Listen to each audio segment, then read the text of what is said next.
समंदर के बॉटम पर इंटरनेट केबल को अगर शार्क काट ले तो उसको ठीक कैसे किया जाता है। सबसे बढ़कर ये पता कैसे चलता है कि हजारों मील के समंदर में केबल कहां से टूटी है।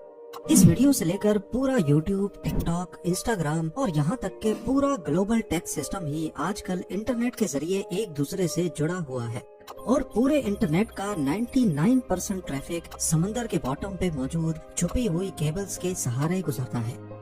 एक ऐसा ट्रैफिक का हाईवे जिसे हम रोजाना इस्तेमाल तो करते हैं लेकिन देख नहीं सकते। अंडर सी केबल्स का नेटवर्क इतना बड़ा है कि वो तमाम कॉन्टिनेंट्स को आपस में जोड़े हुए है। ये केबल्स ज्यादा से ज्यादा 8000 मीटर की गहराई में बिछाई गई हैं, जहां प्रेशर 5300 kg पर स्क्वायर इंच जितना होता है। ये ऐसा ही है जैसे इंसानी पाँव की सबसे छोटी उंगली पर एक अफ्रीकन हाथी जितना वजन डाल दिया जाए। इतने ज्यादा प्रेशर में अंडर सी केबल्स का सबसे छोटा हिस्सा अजरबैजान से तुर्कमेनिस्तान के बीच ब्लैक सी के नीचे से गुजर रहा है, जिसकी लंबाई करीब 300 किलोमीटर है और सबसे बड़ा हिस्सा 6600 किलोमीटर लंबा है, जिसको मरिया केबल का नाम दिया गया है। ये अमेरिका में वर्जीनिया बीच से शुरू होकर अटलांटिक ओशन की अंधेरी गहराइयों से होकर स्पेन के बिलबाओ पर आकर खत्म होती है। बात की जाए दुनिया के तमाम समंदरों में बिछाई जाने वाली केबल्स की, तो कुल मिलाकर इन सब की लंबाई 14 लाख किलोमीटर से भी ज्यादा है। इतनी ज्यादा कि अगर इन केबल्स को हमारे सोलर सिस्टम के तमाम प्लैनेट्स और उनके मून्स के गिर्द लपेटा जाए तो फिर भी इतनी केबल बच जाएगी कि वो अर्थ का दोबारा से एक गोल चक्कर लगा सके। अब जाहिर है इतनी लंबी केबल्स वो भी समंदर में 8000 मीटर की गहराई में बिछाना कोई हल्का काम तो नहीं है। सिर्फ 1 किलोमीटर सबमरीन केबल को बिछाने में ज्यादा से ज्यादा 25 लाख US$ का खर्चा आता है। तो अब आप खुद अंदाजा लगा लें कि 14 लाख किलोमीटर केबल बिछाने में कितना खर्चा आया होगा। पर आखिर इतना सब कुछ करने की जरूरत ही क्या थी, जब आज के दौर में यही काम सैटेलाइट्स की मदद लेकर पूरी दुनिया को वायरलेसली आपस में कनेक्ट रखा जा सकता है। असल में देखा जाए तो पूरी दुनिया में 493 सबमरीन केबल्स मौजूद हैं। हर एक केबल 4000 टेराबिट्स का डाटा झेल सकती है, वो भी सिर्फ 1 सेकंड में। इसको यूं समझ लें कि सिर्फ एक केबल पर 8 करोड़ लोग 4K मूवी एक साथ स्ट्रीम कर सकते हैं और ऐसी 493 केबल्स हैं। इसके बरक्स यही काम अगर सैटेलाइट करेगी तो एक सैटेलाइट पर वही 4K मूवी सिर्फ 24,000 लोग एक साथ देख पाएंगे। अब लोगों की डिमांड्स पूरी करने के लिए होगा ये कि ज्यादा से ज्यादा सैटेलाइट्स इंस्टॉल करनी पड़ेंगी, जिसमें खर्चा भी ज्यादा होगा और मेंटेनेंस भी। सबमरीन केबल के मुकाबले में सैटेलाइट की मेंटेनेंस ज्यादा कॉस्टली भी है और मुश्किल भी, और अगर किसी वजह से सैटेलाइट में मेजर फॉल्ट आ जाए तो उसको रिप्लेस करने में 40 करोड़ US$ का खर्चा बर्दाश्त करना होगा। यही वजह है कि लाखों किलोमीटर की केबल समंदर के नीचे बिछाना सैटेलाइट या वायरलेस कनेक्टिविटी से ज्यादा आसान है। इस अंडर सी हाईवे में हर वक्त करोड़ों गीगाबाइट्स का डाटा ट्रेवल कर रहा है। इसका मतलब है कि ये हाईवे भी काफी चौड़ा होगा, यानी ये केबल्स एक आम घरेलू फाइबर ऑप्टिक केबल से ज्यादा मोटी होगी। पर ऐसा नहीं है। देखने में ये येलो और ब्लैक केबल एक होज पाइप जितनी मोटी है, लेकिन असल में इसके बीच से गुजरने वाली फाइबर ऑप्टिक केबल बाल जितनी पतली है। तो अब सवाल उठता है कि इतनी पतली तार के बीच से इतना ज्यादा डाटा कैसे भेजा जाता है। इस बाल जितनी वायर को फाइबर ऑप्टिक का कोर कहा जाता है, जो कि ग्लास या फिर प्लास्टिक से बना होता है। इसके बीच से लाइट गुजरती है जो डाटा को छोटे छोटे पैकेट्स में लेकर ट्रेवल करती है। सबसे पहले कंप्यूटर में मौजूद डाटा को इलेक्ट्रिकल सिग्नल से लाइट सिग्नल में एक ट्रांसमीटर की मदद से कन्वर्ट किया जाता है। ट्रांसमीटर ये काम लेजर लाइट या फिर LED के जरिए करता है। ये लाइट सिग्नल पल्स की सूरत में ट्रांसमिट या भेजा जाता है, जिसके सिर्फ 2 ही पार्ट्स होते हैं, 1s और 0s। लाइट पल्स 1 को जाहिर करता है और जब कोई पल्स नहीं होता तो वो 0 को जाहिर करता है। इन पल्सेस को एक जगह से दूसरी जगह लेकर जाना कोर का काम होता है, जिसके बीच लाइट ट्रेवल करती है।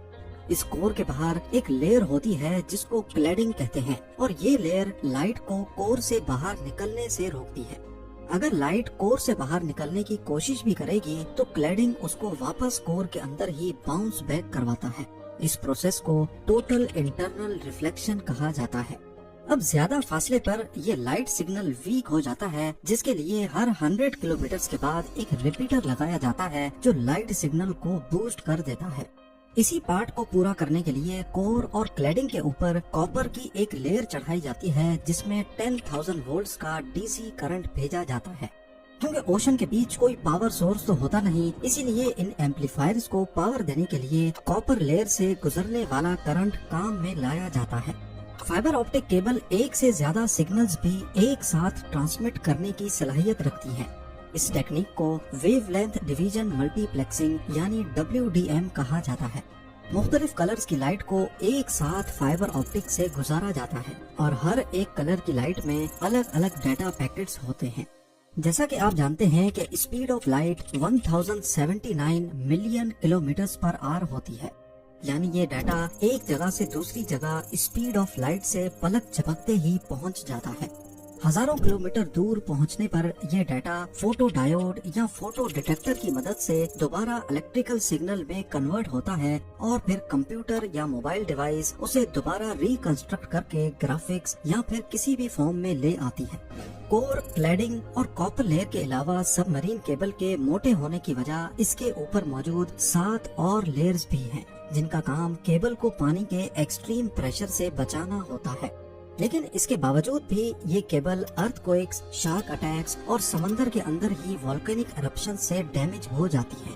लेकिन सबमरीन केबल के डैमेज होने की सबसे बड़ी वजह फिशिंग होती है। कुछ वेसल्स समंदर के बॉटम पे रहने वाली मछलियों का शिकार इस ट्रॉल डोर से करते हैं, जिसके साथ एक रस्सी लगी होती है जो सीधा वेसल से कनेक्टेड होती है। इस ट्रॉल डोर को बॉटम तक भेजकर इसे ओशन फ्लोर पे घसीटा जाता है और फिर मछलियाँ इसमें फंसती चली जाती हैं। जब ये ट्रॉल डोर गलती से सबमरीन केबल की जगह पर फेंक दिया जाए तो घसीटने की वजह से केबल को बहुत नुकसान होता है।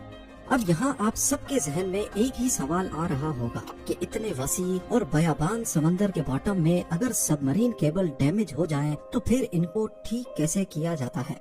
ठीक करना तो बात की बात है, लेकिन सबसे पहले हजारों किलोमीटर की वायर कहाँ से डैमेज हुई है वो लोकेशन पिन पॉइंट कैसे की जाती है। आपको यहाँ बताते चलें कि आजकल की मॉडर्न सबमरीन केबल्स 1 इंच मोटी होती हैं और 1 किलोमीटर वायर का वजन करीब 1400 kg होता है, यानी एक सेडान गाड़ी जितना।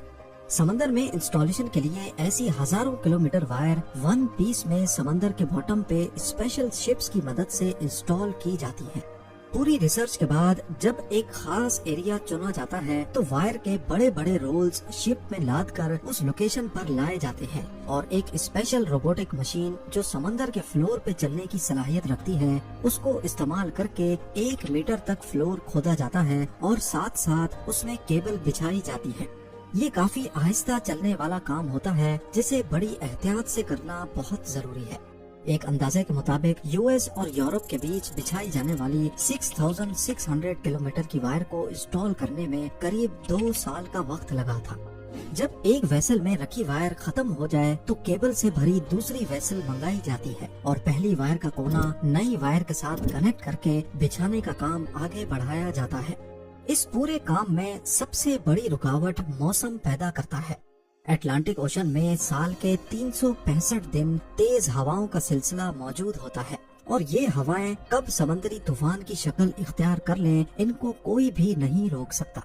इसके अलावा अटलांटिक ओशन में अक्सर औकात कैटेगरी 1 का हरिकेन मौजूद होता है।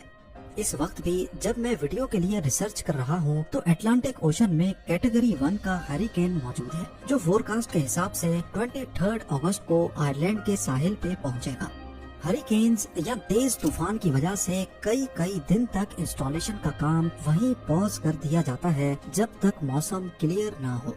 अब जब इंस्टॉलेशन का काम ही इतना मुश्किल है तो सोचें रिपेयर का काम कितना मुश्किल होगा। सबमरीन केबल के दोनों एंड पॉइंट्स पर डाटा सेंटर्स होते हैं जो केबल की एक्टिविटी को 24/7 मॉनिटर करते हैं। जैसे ही दोनों का कनेक्शन टूट जाता है तो इसका एक ही मतलब है कि समंदर के बीच केबल टूट गई है। हजारों किलोमीटर की वायर एग्जैक्टली कहां से डैमेज हुई है ये पता लगाने के लिए एक खास डिवाइस यूज होती है, जिसे ऑप्टिकल टाइम डोमेन रिफ्लेक्टोमीटर कहा जाता है। ये डिवाइस दोनों एंड से एक लाइट पल्स भेजती है और क्योंकि केबल टूटी हुई है तो वो लाइट पल्स बाउंस करके वापस आ जाती है। वापस आने वाला पल्स कितनी देर में वापस आया और सिग्नल की मजबूती कितनी बची है, इससे अंदाजा लगाया जाता है कि एग्जैक्टली कितने किलोमीटर के बाद केबल में डैमेज है। यही प्रोसेस दोनों एंड से किया जाता है और वेरीफाई किया जाता है कि दोनों की लोकेशन एक ही है कि नहीं। अब दोनों एंड से डीसी सप्लाई यानी केबल में छोड़ा गया करंट बंद किया जाता है और उस लोकेशन पर आरओवीज को समंदर के बॉटम पर भेजा जाता है। आरओवीज की मदद से पहले फिजिकली केबल का मुआयना किया जाता है और फिर केबल को बाहर निकालकर ऊपर मौजूद वेसल तक लाया जाता है। केबल का वो हिस्सा जो डैमेज हो गया हो वो काट कर उसमें दूसरा पीस लगाया जाता है। फाइबर ऑप्टिक का कोर क्योंकि ग्लास का बना होता है, इसीलिए ये काम काफी एहतियात से करना होता है ताकि एक गिलास दूसरे के साथ वैसे ही जुड़ जाए जैसे वन पीस में था। इस प्रोसेस को स्प्लाइसिंग कहा जाता है। अगर केबल कम पड़ रही हो या समंदर का बॉटम काफी ज्यादा नीचे हो तो पहले एक हिस्से को ऊपर उठाया जाता है, उसमें दूसरी एक्स्ट्रा वायर जोड़कर दोबारा नीचे बिछा दिया जाता है। फिर यही प्रोसेस टूटी हुई वायर के दूसरे एंड पे भी किया जाता है। सबमरीन फाइबर ऑप्टिक केबल के फायदे, ये काम कैसे करती है, इंस्टॉलेशन और रिपेयर के बारे में शायद आपके कई सवालों का जवाब मिल चुका होगा। मिलते हैं अगली शानदार वीडियो में।